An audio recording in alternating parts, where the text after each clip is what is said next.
નમસ્કાર મિત્રો, રોજાના ગુજરાત સમાચાર યુટ્યુબ ચેનલમાં આપનું હાર્દિક સ્વાગત છે। જોઈએ આજના તાજા મોટા સમાચાર વિગતવાર। સૌપ્રથમ ગુજરાતમાં હવામાન બદલવાની આગાહી। આગામી દિવસોમાં ઠંડી અને વાતાવરણમાં ફેરફાર થઈ શકે છે।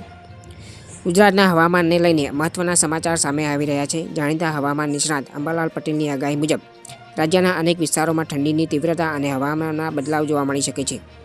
અંબાલાલ પટેલની નવી આગાહી અનુસાર ઉત્તર ગુજરાતમાં લઘુત્તમ તાપમાન 9 ડિગ્રીથી નીચે જવાની શક્યતા વ્યક્ત કરવામાં આવી છે।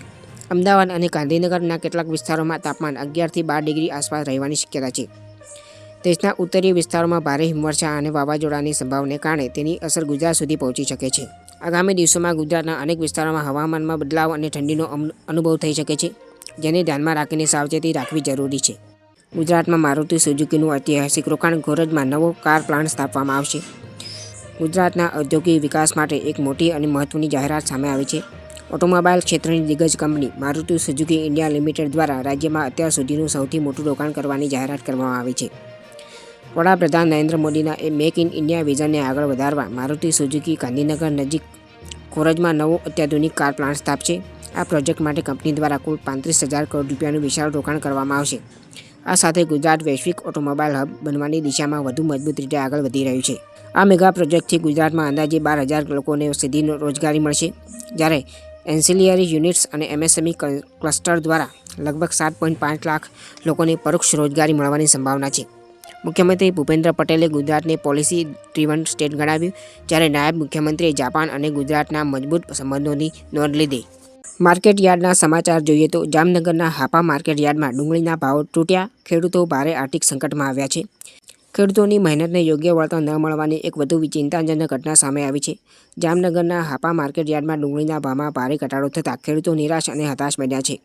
હાપા માર્કેટ યાર્ડમાં ડુંગળીના ભાવ માત્ર 20 રૂપિયા પ્રતિ મણથી લઈને વધુમાં વધુ 400 રૂપિયા પ્રતિ મણ સુધી બોલાયા હતા। આ ભાવો સાંભળીને પાક વેચવા આવેલા ખેડૂતોમાં ભારે નિરાશા વ્યાપી ગઈ છે।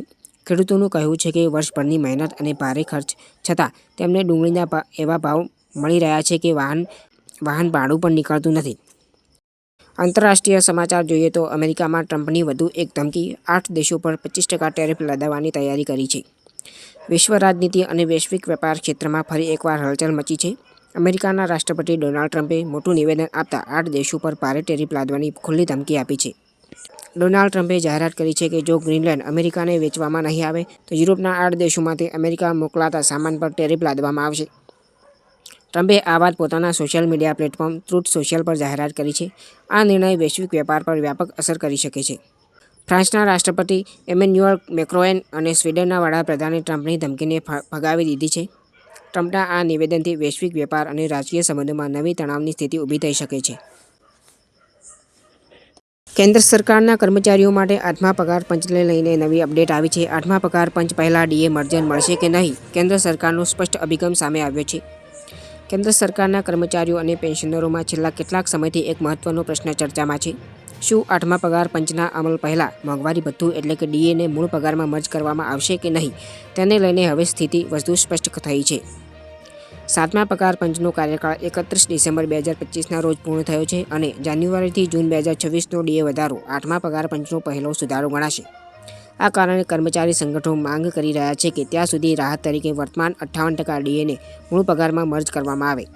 જોકે કેન્દ્ર સરકારે આ મુદ્દે પોતાનો અભિગમ સ્પષ્ટ કરી દીધો છે।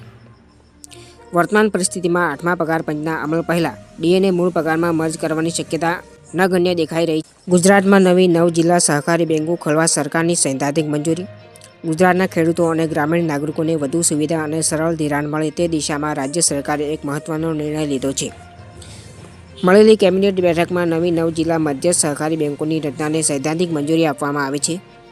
મુખ્યમંત્રી ભૂપેન્દ્ર પટેલના અધ્યક્ષસ્થાને મળેલી કેબિનેટ બેઠકમાં આ નિર્ણય લેવામાં આવ્યો છે। જિલ્લા વિભાજન બાદ રાજ્યમાં નવી 9 જિલ્લા સહકારી બેંકો અસ્તિત્વમાં આવશે। આ નિર્ણયથી છેવાડાના ખેડૂતોને ધિરાણ મેળવવામાં સરળતા રહેશે અને ગ્રામીણ અર્થતંત્રને નવો વેગ મળશે। નવી 9 જિલ્લા સહકારી બેંકોની રચનાથી ખેડૂતો અને ગ્રામીણ નાગરિકોને વધુ સારી બેન્કિંગ સુવિધા મળશે। રાજ્યના ગ્રામીણ વિકાસને મજબૂતી મળશે। કચ્છમાં ફરી ભૂકંપના આંચકા। ખાવડા નજીક 4.1ની તીવ્રતાથી ધરતી કંપી છે। કચ્છ જિલ્લામાં ભૂકંપના આંચકાનો સિલસિલો યથાવત રહ્યો છે। મોડી રાત્રે આવેલા ભૂકંપના કારણે લોકો ગાઢ નિંદ્રામાંથી જાગી ગયા હતા અને સલામતી માટે ઘરની બહાર દોડી આવ્યા હતા।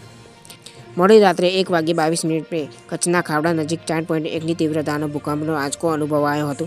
આ આંચકો એટલો તીવ્ર હતો કે ખાવડા અને આસપાસના વિસ્તારમાં જોરદાર કંપન અનુભવાયું હતું.